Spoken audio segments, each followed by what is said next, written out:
Santo Tomás de Aquino, Suma contra Gentiles, libro primero, capítulo 13, argumentos para probar que Dios es. Aclarado ya que no son inútiles los intentos de demostrar que Dios es, expondremos ahora las razones con que los filósofos y doctores católicos lo probaron. Daremos en primer término los argumentos con que Aristóteles prueba que Dios es, lo que intenta partiendo del movimiento mediante dos vías. La primera es: todo lo que se mueve es movido por otro, mas el testimonio de los sentidos atestigua que hay algo que se mueve.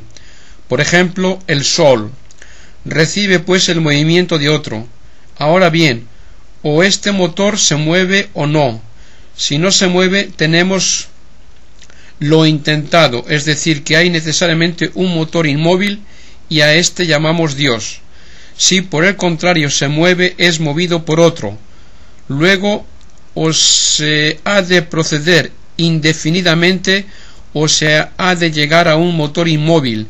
Como es imposible proceder indefinidamente, necesariamente hemos de admitir un motor inmóvil.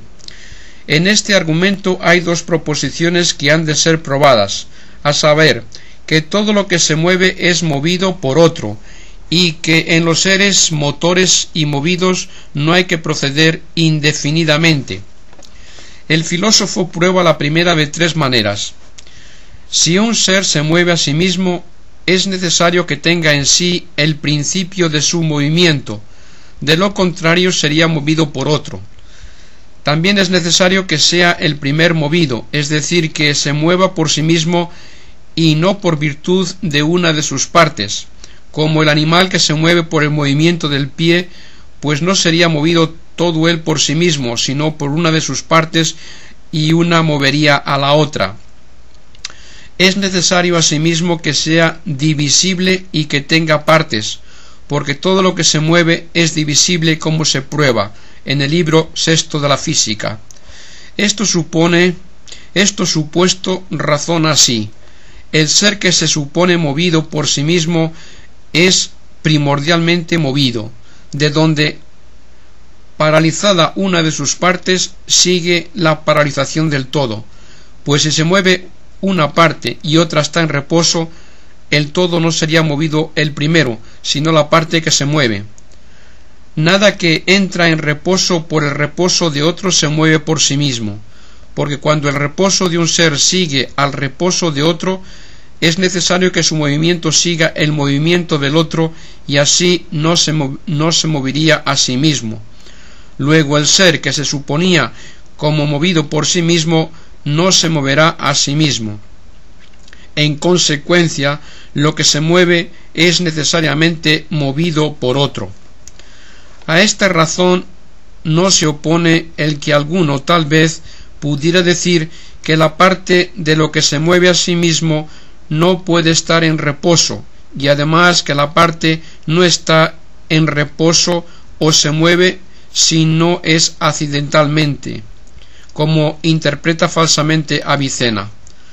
Porque la fuerza del argumento se funda en esto, que si algo se mueve primordialmente y por sí, no en virtud de sus partes, es necesario que su movimiento no dependa de otro, mas el moverse de lo divisible, como su propio ser, depende de sus partes, y por esto no puede moverse primordialmente y por sí mismo.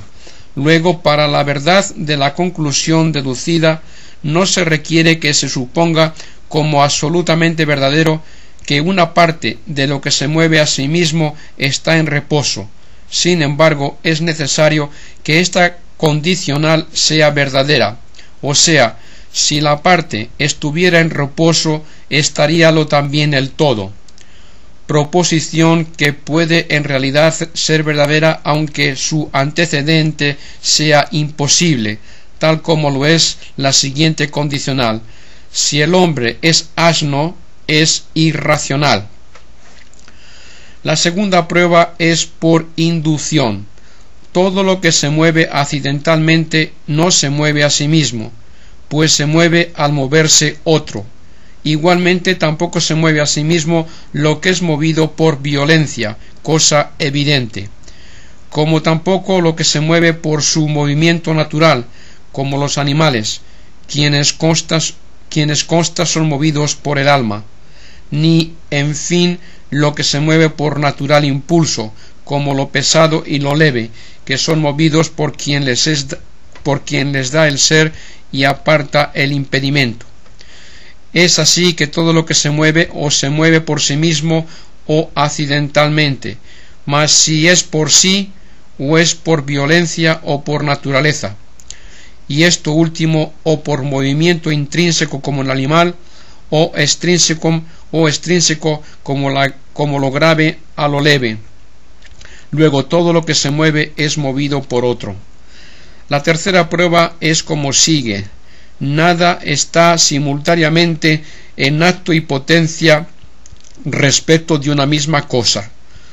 Todo lo que se mueve, en cuanto se mueve, está en potencia, porque el movimiento es acto de lo que está en potencia, en cuanto tal. Pero todo lo que se mueve, en cuanto se mueve, está en acto, pues nada obra sino en cuanto está en acto. Luego nada es respecto a un mismo movimiento motor y movido, y de este modo nada se mueve a sí mismo. Debe saberse, sin embargo, que Platón, al afirmar que todo motor se mueve, tomó la palabra movimiento en sentido más universal que Aristóteles, porque Aristóteles toma propiamente el movimiento en cuanto es el acto de lo que está en potencia, en cuanto tal, cual es exclusivamente el de las cosas divisibles y de los cuerpos, como se prueba en el libro sexto de la Física. Según Platón, lo que se mueve a sí mismo no es cuerpo, pues tomaba el movimiento por cualquier operación, como entender y opinar son un cierto moverse, sentido que apunta Aristóteles en el libro tercero del Alma.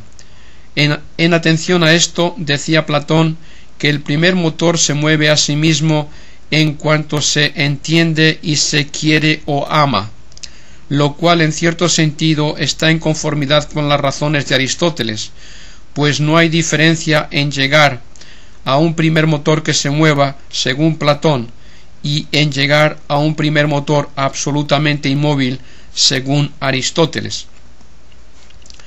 La segunda proposición: en los motores y movidos no es posible proceder indefinidamente. Pruébalo con 3 razones. La primera de ellas es: si hay proceso infinito en los motores y movidos, es necesario que todos esos infinitos sean cuerpos, porque, como se probó en el libro sexto de la Física, todo lo que se mueve es divisible y cuerpo. Ahora bien, todo cuerpo que mueve, al moverse, a la vez que mueve, es movido. Luego todos estos infinitos se mueven simultáneamente cuando uno de ellos se mueve. Pero este uno, como es finito, se mueve con tiempo finito.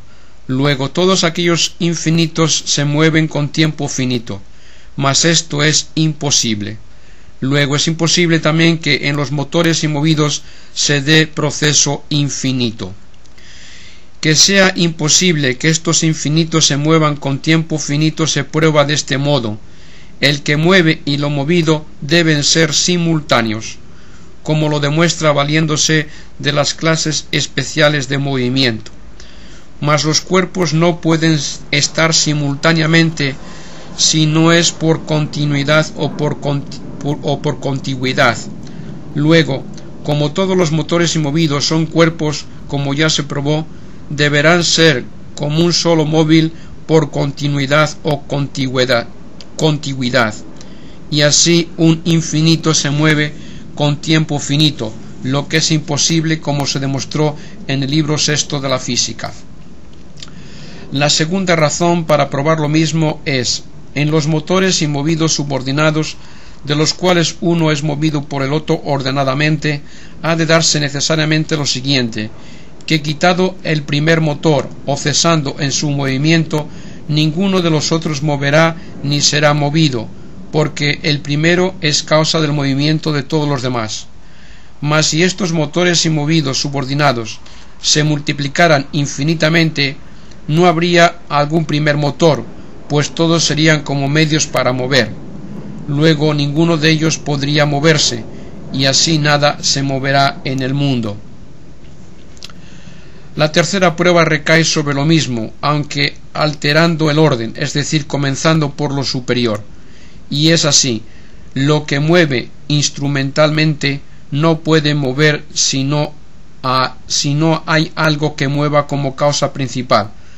Pero si fuera posible proceder indefinidamente en los motores y movidos, todos ellos serían como instrumentos para mover, puesto que se toman como motores movidos, y ninguno de ellos es considerado como motor principal.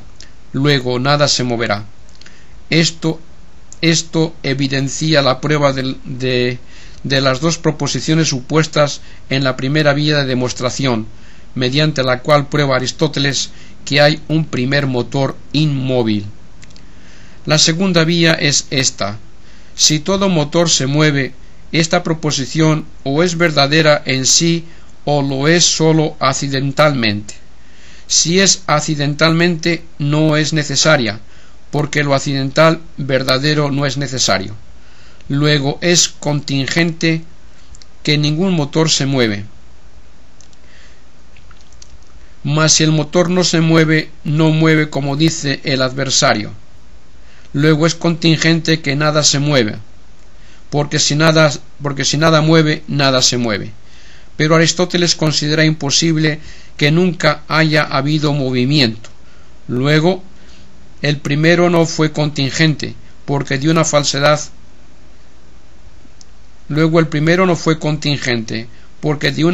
contingente no se sigue una falsedad imposible. Y así esta proposición: todo lo que se mueve es movido por otro, no fue verdadera accidentalmente. Además, si dos cosas están unidas accidentalmente y en algo, y una de ellas puede prescindir de la otra, es probable que la otra pueda prescindir también de aquella. Por ejemplo, si el ser blanco y músico se encuentran en Sócrates y en Platón, sólo hallamos el ser músico sin la blancura. Es probable que en otro individuo se encuentre la blancura y no sea músico. Luego, si el motor y lo movido están juntos en un sujeto accidentalmente, y el movido está en algo sin que esté el que lo mueve, es probable, y es más, es necesario que el motor se encuentre sin aquello que le mueva. Y no cabe invocar contra esto el que uno dependa del otro, porque los que son tales no se juntan esencial, sino accidentalmente. Pero si la proposición citada fuera verdadera en sí, se seguirían las mismas imposibilidad e inconveniencia, porque o el motor debería mover con la misma especie de movimiento con que mueve o con otra. Si fuera la misma, será necesario que el que altera se altere, el que sana sane, y el que enseña aprenda lo que ya sabe. Cosa esta imposible, pues es necesario que quien enseña tenga la ciencia, como también lo es que quien aprenda carezca de ella. De esto se seguiría que un sujeto tendría y no tendría la misma cosa, lo cual es imposible. Mas si el motor tuviera otra especie de movimiento para moverse, de tal modo que el que altera se mueva localmente y el motor localmente aumente, etc., como los géneros y especies del movimiento son físicos, no sería posible, en consecuencia, proceder indefinidamente, y de esto resultaría que hay un primer motor no movido por otro. A no ser que diga alguno que el retroceso se haga de esta manera: una vez terminados todos los géneros y especies de movimiento, se debe volver al primero de nuevo. Por ejemplo, si el motor se altera localmente y el que altera aumenta, De nuevo, el que aumenta se mueve localmente, pero el resultado sería el mismo que el anterior, o sea que lo que mueve con una especie determinada de movimiento se mueva con la misma, aunque no inmediata, sino mediatamente. Santo Tomás de Aquino, Summa contra Gentiles, libro primero, capítulo tercero, continuación. En conclusión, es necesario admitir un primero que no es movido por otro exterior. Mas dado que haya un primer motor que no se mueve por algo exterior, no se sigue que sea totalmente inmóvil, y por eso Aristóteles va más allá, diciendo que eso puede ser de dos maneras: una, que el primer motor sea absolutamente inmóvil, y supuesto esto tenemos lo que buscamos, o sea, que hay algún primer motor inmóvil; otra, que dicho primer motor se mueva a sí mismo, y esto parece probable porque lo que es por sí es anterior a lo que es por otro. Por eso también en los movidos es razonable que el primer motor se mueva por sí mismo y no por otro. Y dado esto, síguese nuevamente lo mismo, porque no se puede decir que el que se mueve totalmente sea movido por el todo, pues de ello se seguirían los inconvenientes ya mencionados, o sea que un sujeto enseñaría simultáneamente y simultáneamente sería enseñado, sucediendo lo mismo con los demás movimientos.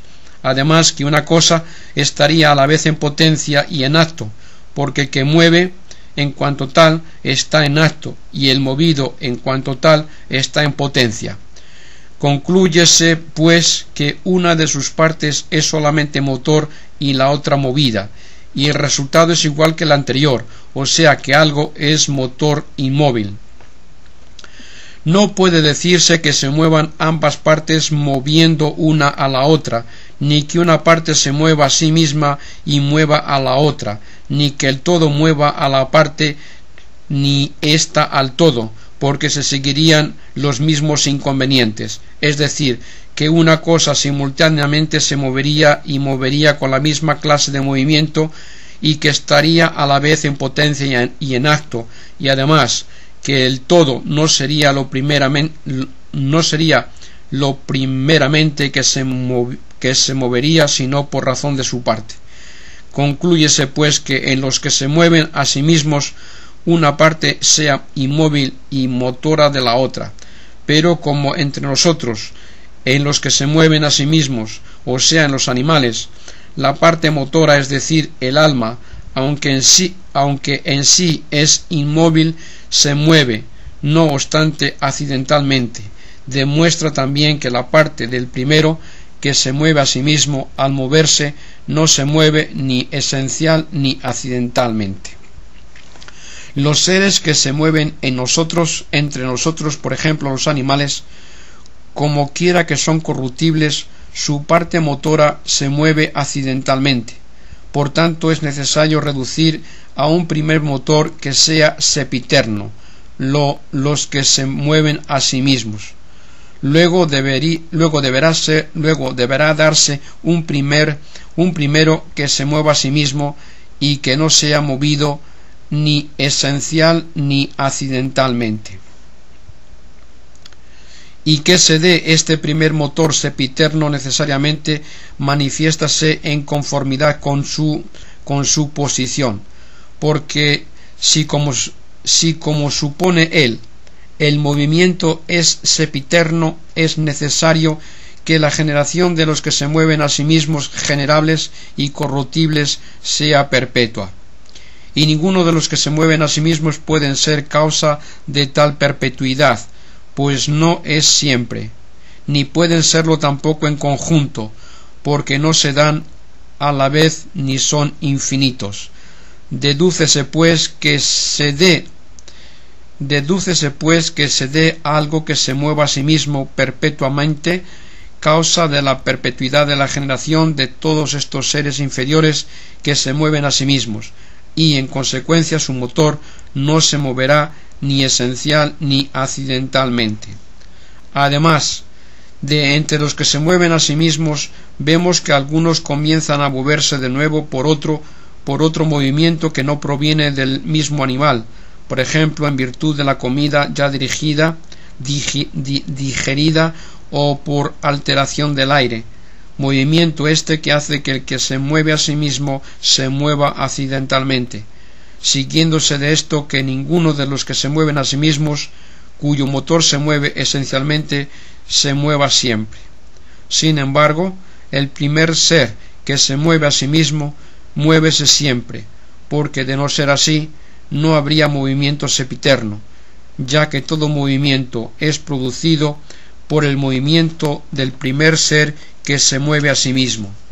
Dedúcese, pues, de esto que el primer se moviente se mueve por un motor que no es movido ni esencial ni accidentalmente.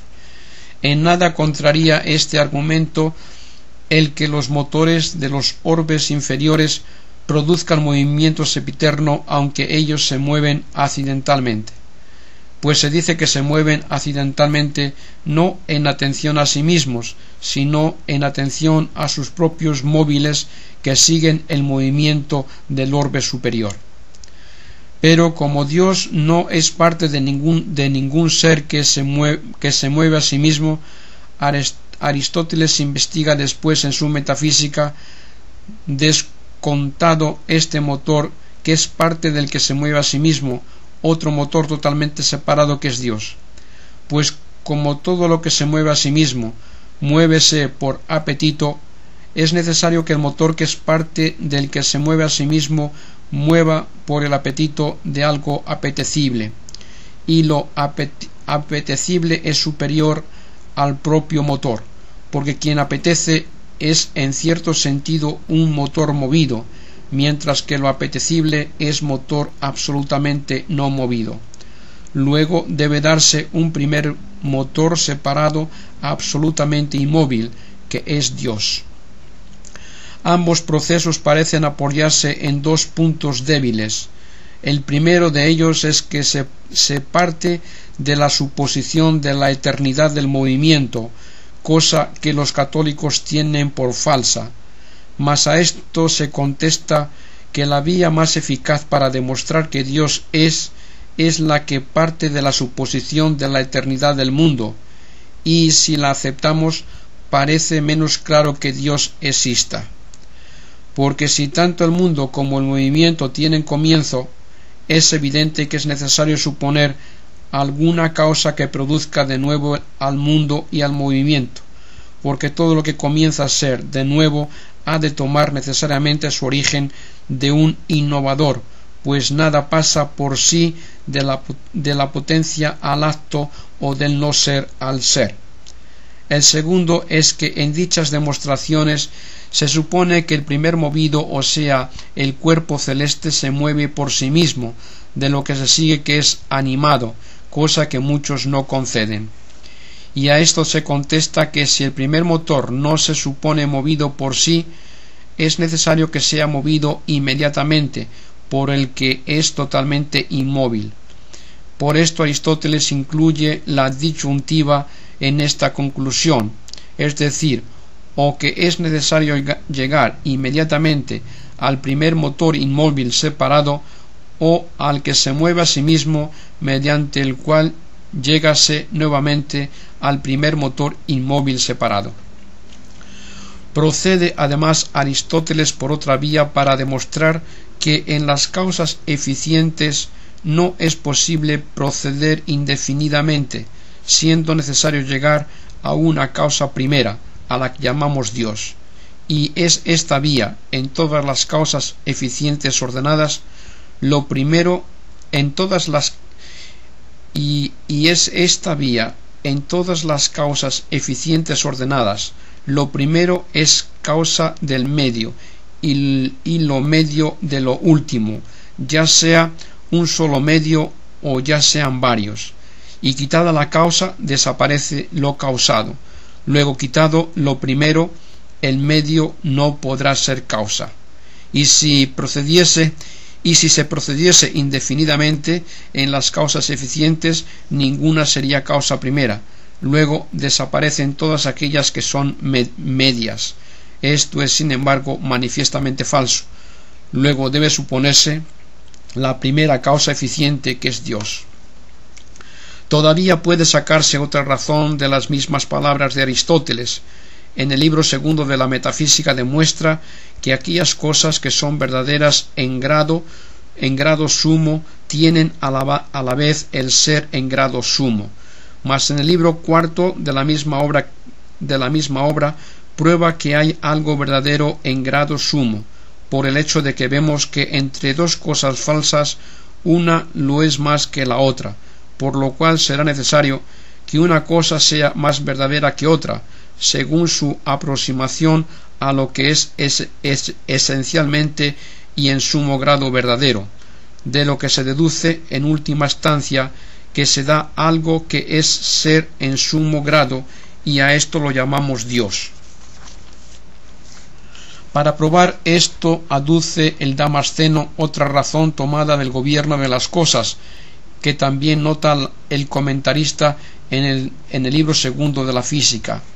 Es imposible que cosas contrarias y disonantes convengan siempre o las más de las veces en un orden si alguien no las gobierna, haciéndolas tender a todas y cada una a un fin determinado. Vemos que en el mundo las cosas de naturaleza más diversa convienen en un orden, no casualmente y rara vez, sino siempre o casi siempre. Debe darse, por tanto, alguien por cuya providencia se gobierne el mundo, y a ese tal llamamos Dios. Santo Tomás de Aquino, Suma contra Gentiles, libro primero, capítulo 14. Dios es eterno. Lo que precede demuestra también que Dios es eterno. Todo lo que comienza a ser o deja de ser lo hace por movimiento o mutación. Hemos demostrado que Dios es completamente inmóvil, luego es eterno, carente de principio y de fin. Sólo pueden ser medidos por el tiempo los seres que se mueven, ya que el tiempo es el número del movimiento. Pero Dios es absolutamente inmóvil, luego no es medido por el tiempo. En él no hay antes y después. No recibe el ser después del no ser, ni el no ser después del ser, ni cualquiera otra sucesión, pues esto no se puede concebir sin el tiempo. Carece en consecuencia del principio y de fin, pues tiene simultáneamente todo su ser, que es en lo que precisamente consiste la eternidad. Si hay un tiempo en que un ser no fue y después fue, este es sacado por alguien del no ser al ser. No se sacó a sí mismo, porque lo que no es no puede obrar, y en cambio fue sacado por otro. Este es primero que él, pero hemos demostrado que Dios es la causa primera. No ha comenzado, por tanto, a ser ni ha dejado de ser, porque lo que siempre fue tiene virtud para siempre, es pues eterno. Vemos en el mundo ciertas cosas que pueden ser y no ser, por ejemplo, seres generables y corruptibles. Ahora bien, todo lo que puede ser tiene una causa, porque como de suyo está dispuesto igualmente a una y otra cosa, es decir, ser o no ser, es necesario que, si es, sea por la acción de una causa. Aristóteles ha probado que en las causas no se puede proceder indefinidamente, ha de admitirse a un ser necesario. Por otra parte, todo ser necesario o tiene la causa de su necesidad fuera o es necesario por sí mismo, y no se ha de proceder indefinidamente en la serie de seres necesarios que tienen la causa de su necesidad fuera de sí mismos. Hemos de admitir, pues, un ser primero necesario y necesario por sí, y este es Dios, que es la causa primera, como ya se ha dicho. Dios es, por tanto, eterno, por ser eterno todo ser necesario de por sí. Aristóteles prueba también la eternidad del movimiento por la eternidad del tiempo, para deducir nuevamente la eternidad de la sustancia motriz, pero la primera sustancia motriz es Dios. Luego Dios es eterno. Si negamos la eternidad del tiempo y del movimiento, aún queda otra razón para probar la eternidad de la sustancia, pues si el movimiento ha comenzado, su comienzo viene de un motor. Si éste también ha comenzado viene de otro agente, y así o se seguirá indefinidamente o se llegará a un ser que no tenga principio. Santo Tomás de Aquino, Summa contra Gentiles, libro primero, capítulo 16. En Dios no hay potencia pasiva. Si Dios es eterno, es necesario que no esté en potencia. Todo ser en cuya sustancia hay algo potencial puede no ser, en lo que tiene de potencial, porque lo que puede ser también puede no ser. Pero Dios esencialmente no puede no ser por su misma naturaleza, ya que es eterno. Luego en Dios no hay potencia para ser. Aunque lo que ahora está en potencia y después en acto esté temporalmente en potencia antes que en acto, sin embargo, en absoluto, el acto es anterior a la potencia, pues la potencia no llega al acto por sí misma, sino que necesita de un ser en acto que la lance a él. Por esto todo lo que de alguna manera está en potencia exige algo anterior. Mas Dios es el primer ser y la causa primera. Nada tiene pues con mezcla de potencia. El ser esencialmente necesario no es posible, porque lo necesario esencialmente no tiene causa. En cambio, el ser posible tiene causa, según hemos demostrado, pero Dios es esencialmente necesario, luego no es ser posible. Por consiguiente, en su sustancia nada hay de potencial. Todo ser obra en cuanto está en acto, y el que no es totalmente acto no obra con todo su ser, sino con una de sus partes. Ahora bien, el que no obra con todo su ser no es primer agente, pues obra por participación de otro y no por su esencia. En consecuencia, el primer agente, que es Dios, no tiene potencia, pues es acto puro.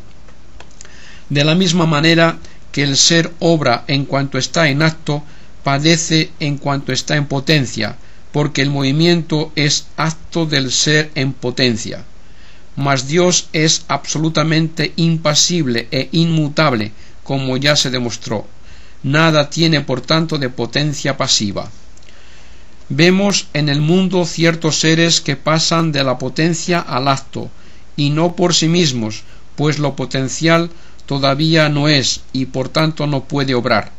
Necesita pues de otro ser anterior que le haga salir de la potencia al acto, y este si también pasa de la potencia al acto necesita de otro anterior. Como no se puede proceder indefinidamente, hemos de llegar necesariamente a un ser que sea únicamente acto sin mezcla de potencia, y a este llamamos Dios. Santo Tomás de Aquino, Summa contra Gentiles, libro primero, capítulo 21. Dios es su propia esencia. De lo dicho puede deducirse que Dios es su propia esencia, quiddidad o naturaleza. En todo ser que no es su propia esencia o quiddidad, es necesario admitir alguna composición.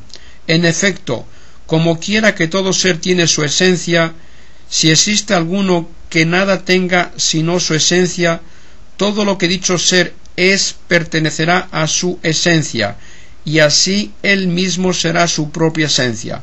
Si pues hubiere alguno que no fuera su propia esencia, necesariamente se daría en él algún elemento extraño a ella, y por tanto ya tendría composición. De aquí que en los seres compuestos aún la esencia es denominada por uno de los componentes, como la humanidad en el hombre, pero ha quedado ya demostrado que en Dios no hay composición. Dios, por tanto, es su propia esencia. Sólo está fuera de la esencia o quiedad de un ser lo que no entra en su definición, pues la definición significa qué es una cosa. Pero únicamente los accidentes no entran en la definición de los seres. Los accidentes, por tanto, son lo único que está en el ser fuera de su esencia. Ahora bien, como probaremos, en Dios no hay accidentes, nada hay en él, por consiguiente que no sea su esencia, es pues su propia esencia.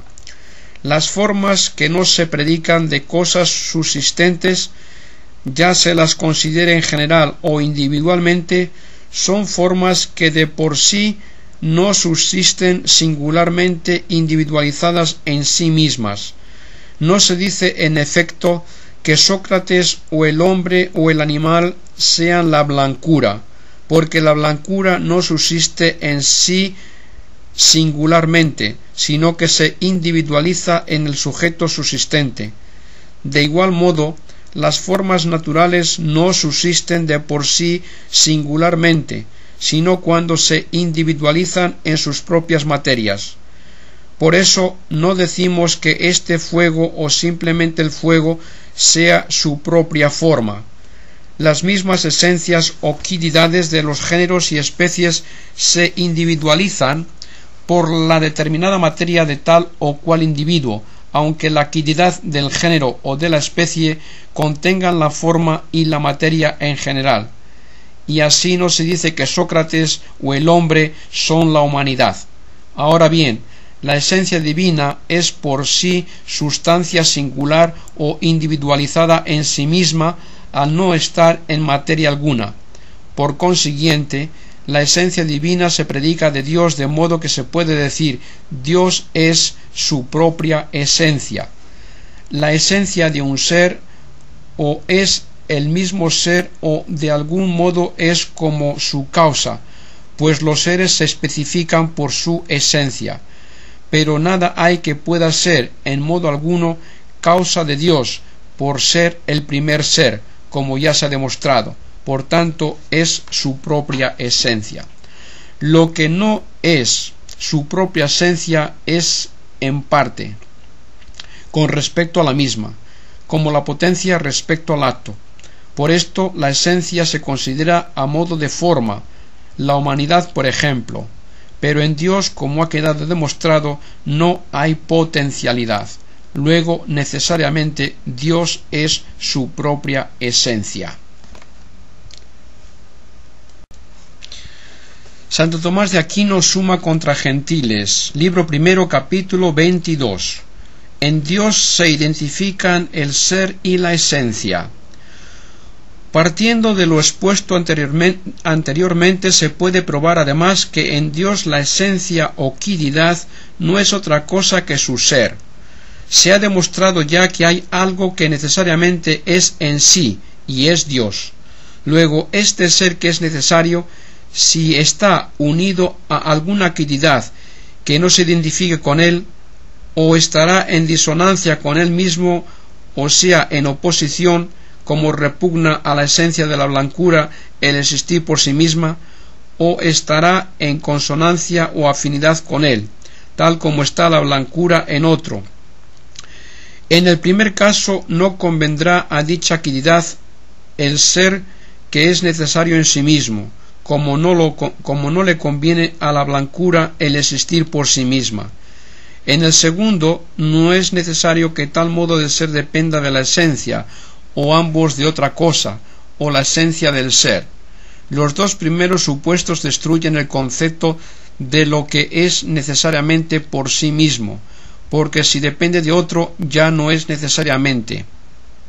Y admitido el tercero, resultaría que dicha quiedad se uniría accidentalmente a lo que es necesariamente por sí mismo, pues lo que sobreviene al ser ya constituido es accidental, y así no sería su quiedad y así no sería su quiddidad.